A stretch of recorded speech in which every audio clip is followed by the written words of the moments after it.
Record to this computer. Now we're Hi, recording. now we're recording. Hi, everyone. Welcome to In Our Indie Era.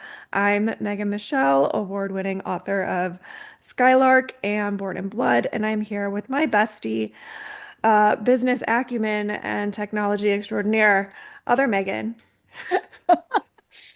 Also like wealth embodiment coach and energy coach. But yeah, I mean, those aren't the strengths that I bring to this venture. They are, though. They are. You keep me very grounded and calm, but for the purposes of this, you are in charge of pushing that record button. Um, because I can't be trusted with that. Anyway, we are here to talk about all things books and indie writing and indie publishing and more Yeah, books.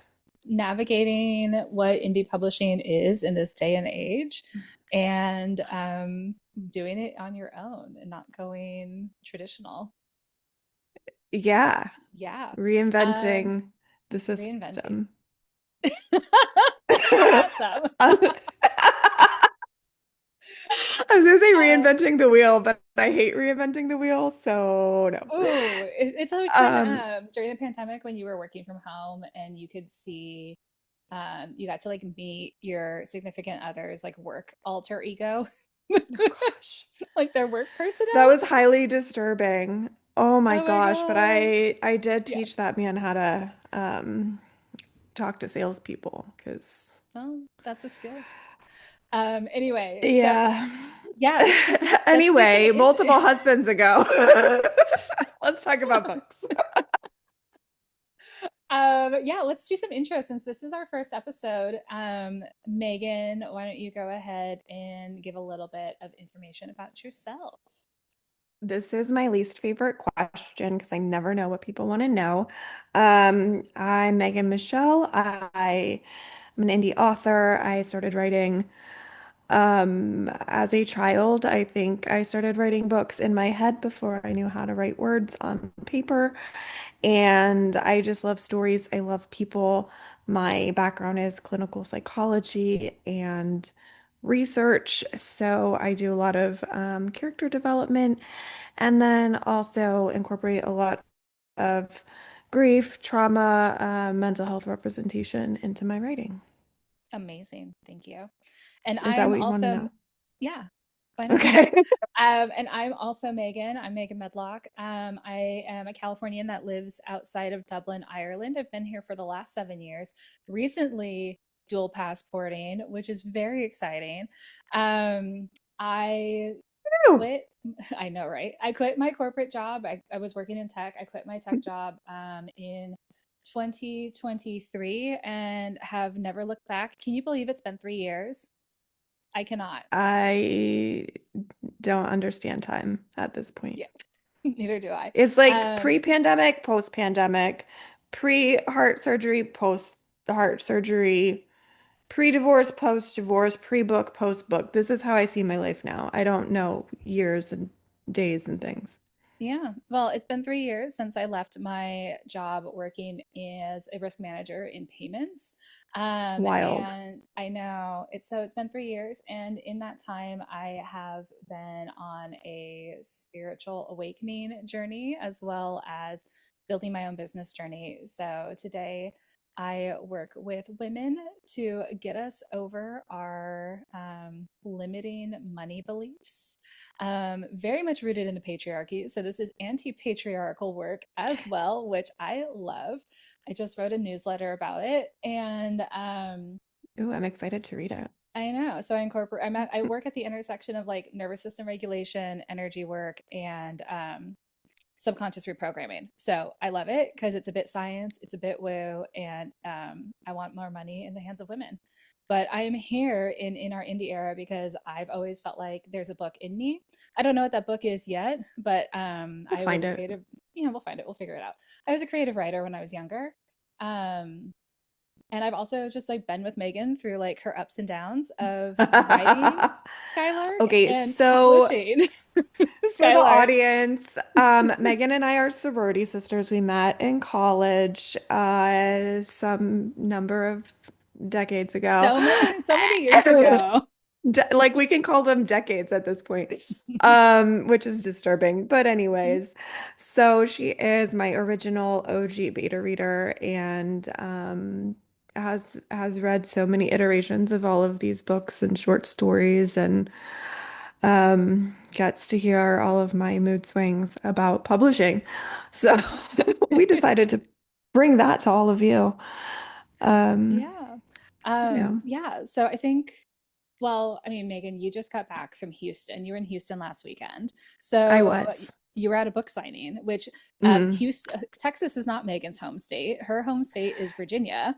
So she was out of state at a book yes. signing. So tell us Which is about that. so cool. Okay, so the fact that I am mailing books out of state and getting on airplanes, um, i- i- this is like 2 years ago when Skylark came out. This was like such a long-term goal of mine, and it's already happening. So I was at Mossrose Bookshop in Houston, Texas for Indie Bookstore Day. Um, And you've been now stocked in their bookstore for a while. like a year-ish, I want to say. That's amazing. Yeah, and they, keep ordering and reordering, and it's amazing. And Andrea is delightful and adorable, and her daughter's adorable, and it's just one of the cutest stores I've been in. Um, Absolutely love Houston. Didn't know I'd love Texas that much. So the really cool thing though is for Indie Bookstore Day, so most independent bookstores do like a whole blowout. They bring in authors, they have signings. It's a big deal. Barnes and Noble always decides to also have a sale on that day, much to our chagrin. But what I learned in Houston is they don't do Indie Bookstore Day. They do Indie Bookstore Month. Amazing. So they had this year 31 bookstores in the Houston metropolitan area who got together to collaborate. They made a bingo card. And so customers, readers got their bingo card. If they got stamps from 15 different stores, they got entered into a raffle. And for every stamp above 15, so if they got 16, they got an extra entry into the raffle. If they got 17, they got two extra entries into the raffle, et cetera, math. No, this was wild. So I had shipped 20 copies of Skylark and 12 copies of Born in Blood, knowing that they had a couple copies of Born in Blood on hand already. Got there at 9-ish to set up after, getting a security warning from Lyft saying your car has been stopped too long. And I'm like, yeah, there's a train. Thank you for checking on me, Lyft. I appreciate it. So that was cool to learn that that actually works. Yep. So got set up, store opened at 10. By 2 o'clock, I look at Andrea and I was like, "Ooh, girl, I think we have a problem.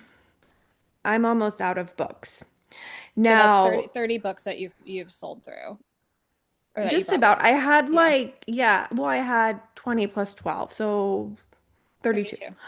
Yeah. And by 2 o'clock, I was down to like maybe 6 copies of Skylark out of 20. Damn.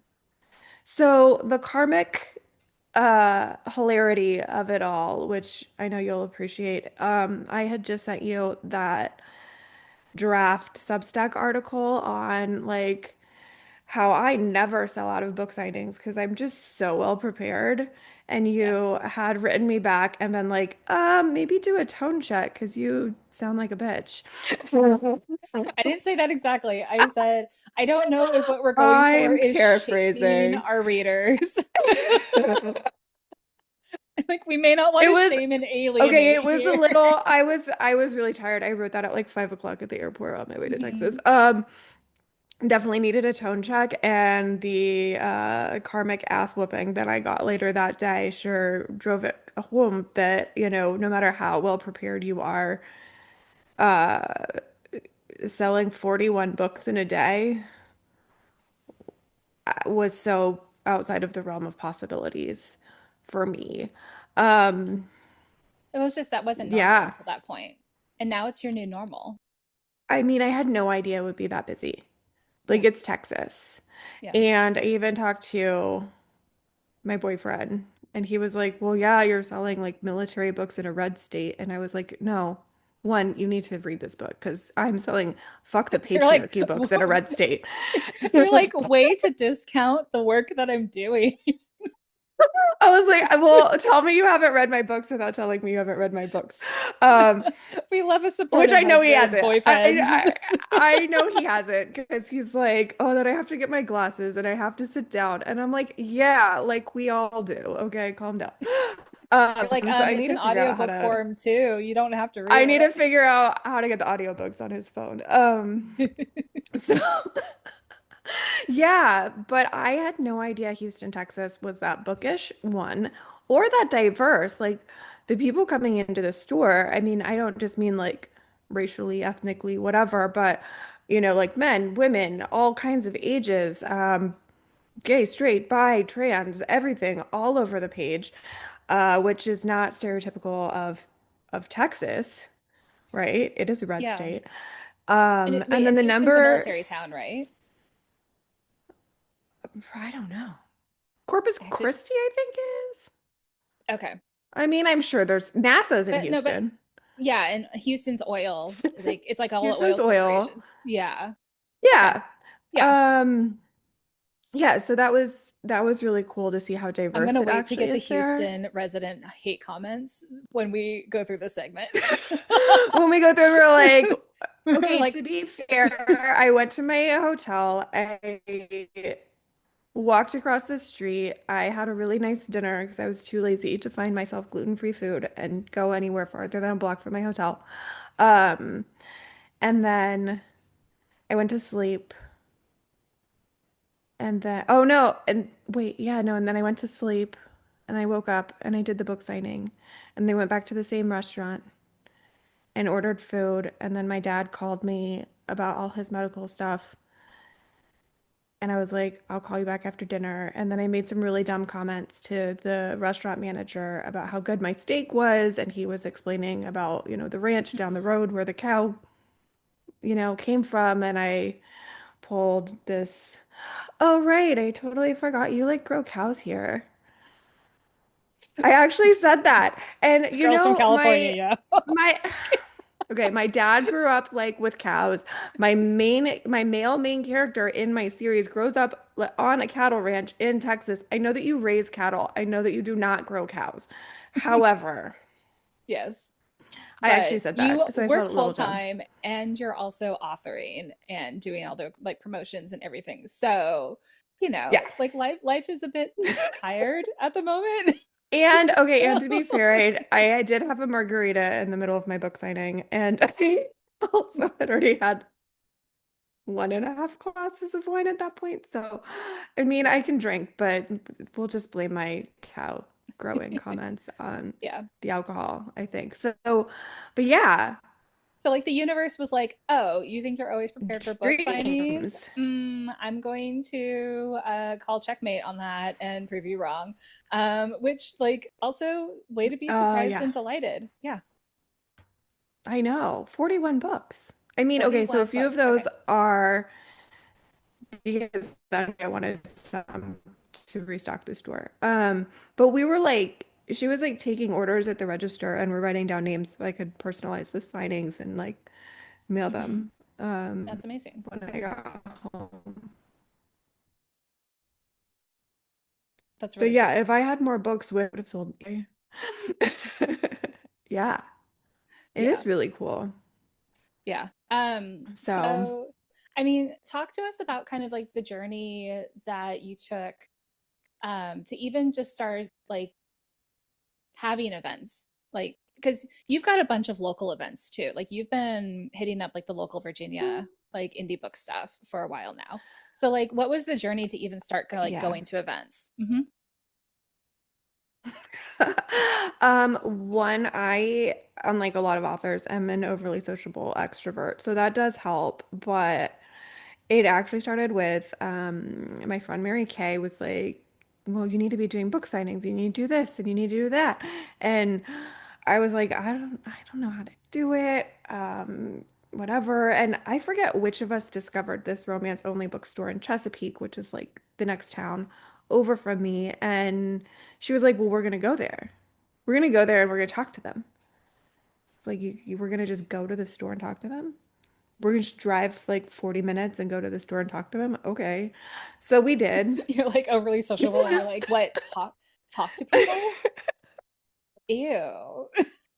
Well, I don't know. It didn't occur to me to just like show up. I was like, you have to like identify the right person that you're gonna, you Oh just yeah. like show up You and got to do tactic the whoever. proper way, the proper way. Right? Like, yeah. I mean, I do have that good girl mentality, you know. Hmm. So, we drive down there and just talk to whoever's working at the register in the store, and she's like, "Oh yeah, our store owner, Megan. Her name's also Megan, so yay. Novel Grounds in Chesapeake. Love you guys." And she was like, "Yeah, just email her here, tell her about yourself, and like she'll get back to you." Um, and she did. And so she said, come into the store on, February 22nd, 2025, and sit at this table and sell some books. So I did. What was that like the first time that you went in to sign books? It was a little bit surreal. So my editor lives like 2 hours away. So she drove down. One of my friends flew in from Seattle. Mary Kay came with me. And they were like, you need like, oh my friends. I love my friends. Like, we're gonna get non-alcoholic sparkling cider, and we're gonna get cookies, and we're gonna have like paper plates and like do a whole thing. Hmm. Um, then I'm just sitting at this table, like people are coming in the store to shop, and it did take a little while to be like, "Hi, like, what do you like to read? Are you interested in this?" And I didn't want to like disrupt their shopping. Hmm. So that took a little bit of getting used to, for sure, the first time, which is hilarious because like I grew up selling Girl Scout cookies. I am really good at sales. Um, but like you don't want to be obnoxious about it, Hmm. Yeah. but still. And I imagine like unlike Girl Scout cookies, like this is your book, which is like if they were to say no, that stings a little bit more. And also I did have a complex in the beginning because I wrote this like military-based book, and a lot of people have asked me like, well, what gives you the credibility or the authenticity to be able to write that? Mm. And I'm like, I don't know. So that took a little while to figure out the right like self-confident answer to that question, Yeah. um, for sure. But Yeah. Yeah. now I'm just like off to the races and turning down events and saying like, please, you guys, I need to sleep. I'd And you love do. to come to your event, but I need to sleep. Yeah. I'm Yeah. like, unless it's a 2 day like huge event that it's the Hmm. same event, you're like, there's just one setup. I'm not doing back to back like a Saturday event and and a Sunday event. I can't. I tried that for a little while. Yeah. I do need to sleep because I do have a Yeah. 9 to 5 But you did job. that last year. Like when you were starting out, like Mm, you basically said yes to everything. Like you did a lot everything. of like proactive reach out and like networking and like meeting other authors and Hmm. like all of that. So, I mean, the Yeah. evolution from like basically being like I will say yes to anything to now you have like you're more discerning. It's like I'm not going to leave my house for anything. Like it has to be the right event. I don't know that I'm that discerning. I'm more protective of my time. Um, Yeah. because I found that even events that are small, that are slow, um, you never know when you're going to meet someone, that one reader, that one person who has some sort of connection that leads to another opportunity. Hmm. So, like for instance, I did a signing at a used bookstore in Norfolk and was like, this is so slow. Like, why am I even at a used bookstore? No one wants to buy my, full price special edition books when they're in here. But this one girl bought my book, and then a couple months later, she's like, hey, we're reading your book for our book club. Would you want to come, like, have coffee or brunch or something with us and talk about your book? That's And I had been like so down about that sign. I was like, oh my God, I only sold like 4 books in 4 hours. Like it was so slow. What a waste of time. But it's not. It's really not because you make those connections and you just never know. yeah. Gotta have faith in whatever. Yeah. Yeah. Yeah. So I mean, also just it also sounds like it's a lot of like putting yourself out there like again and again and again, and like Yeah. doing the legwork, like doing the research and like finding the places and reaching out and like, you know, kind of throwing your name in the ring and just being like, okay, like, can I come sign? Can I come do this? Can I come do that? Hmm. And like through that, it just kind of grows. And like it's grown. It's definitely Like grown. It's you're gotten, booked up for this year, right? Like you booked, I yeah. am telling myself I will not schedule any more events for 2026. You and I both know that I will. But right However, now you're at your own capacity. Just because there's so hours on your calendar available does not mean that you have the capacity. I am absolutely fully booked through June. I'm taking July off from events because I do actually have to like write books Yeah. still.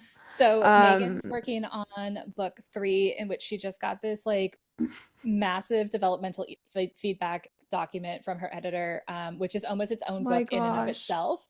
It's But 60 full pages of notes, yeah, so 60 full pages of notes. So she which does need to finish book 3 so that it can go to the printer because people are I'm also waiting. writing a short story, for that anthology that I Yeah. do. My mom is like, I need the next book. I'm like, Mom, oh my gosh, calm down. It's gonna be okay. So Mhm. yeah, she's trying to get an advanced copy, and I'm like, you can't have an advanced copy because it's not written. You So, can't have an advanced copy of something that doesn't exist. but I Oh also am man. doing that anthology that I did again, Heroes, Mhm. Holidays, and Hope, because, Yeah. gotta support the veteran community. And um, so I had sent Mallory a short story for next year's edition. And but then with delaying the release of book 3, she's like, you really want to release a short story that would overlap with book 3 before book 3, and you haven't even sorted out this whole conundrum with book 3, but then you're writing this short story as though we found a solution to the conundrum. And I'm like, so this whole like 20,000 words that I just sent you, we can't even use. Mm. And I have to completely write a whole new short story Yeah. by June. Girl, it's May 1st. When we're recording this, it's May 1st. I don't know when we're releasing this one, but as we record it, it is May 1st. Yeah, Yeah. yeah, I am aware. Yeah. Yeah. So, Yeah. So like I mean, I guess there is that balance, right? So on one hand, you know, like you are full-time employed, like you want your book stuff to be your full-time employment, but yes. like you have to fill the gap, right? You got to feel like you've got to fill that salary Yeah. gap between the two. And so like getting the books out there at events and like at signings and like doing that legwork and the marketing is super vital to the business. It's super important to the sales and to the growth. And like you've seen great sales. Like in Mhm. what did you do your first year? Was it like I can't $13,000 in gross sales. so And for 13,000 in quarter gross, one of 2026, I'm already was at like $7,000 which is in amazing, gross right? So like you're sales. on track to far exceed what you did last year, Yeah. first year. Yeah. Yeah. Yeah. So like it's happening. Minus hotels and flights, but you You know, already said that this wasn't going to be a profitable year. it's not going to be a profitable year. It's going to be a fun year, Yeah. a growth year in many Agree. ways, many ways. Yeah. So, So which, I'm feeling like maybe we should wrap up this episode and like give maybe like your top takeaways for anyone who's listening that is like looking to start getting into events or signings. Like what would you like what's your top advice? um, okay, my top advice, make sure you have way more author copies than you think you're gonna need. Because if you don't have a book sitting on your table for someone to take home with them, they cannot buy it. The idea is that you're Claps. spending money on the author copies, and then you're charging more money to your customers than what you paid for printing and shipping to get it from wherever you got it printed. So you're making that money back. It's an investment in yourself. The other thing is like be mindful of table fees. There are events that don't charge you money to be there. There are events that do charge you money to be there. There are bookstores that will let you process your own payments. There's other bookstores that process the payments for you, and then you usually do what's typical is like a 60-40 commission split where you as the author would get 60%, they would take 40% commission. Um, the upside of them doing the transactions is they're handling sales tax for you, which is great, especially if you're out of state. If you're doing your own transactions, you have to be responsible for sales tax, but yeah, you do make Okay, more money because you're not. we're not going to get into the details of that yet. Well, anyway, so just keep the costs in mind, but also don't be afraid to take a risk on yourself and just go for it and be brave and tell people about your book. Make sure you have a good pitch prepared. More on that later. Okay, awesome. So thank you everyone for joining us today. We are in our indie era. We are talking about the business of indie publishing. I'm Megan, and she is also Megan. We are the Also, Megans. Megan. Yeah. Thank you for joining us for episode 1, and be sure to follow along and also comment in the show notes what you'd like to see or hear more of, and we would be happy to elaborate further. Anyway, thank you so much, and we will see you on the next episode. Bye. Bye.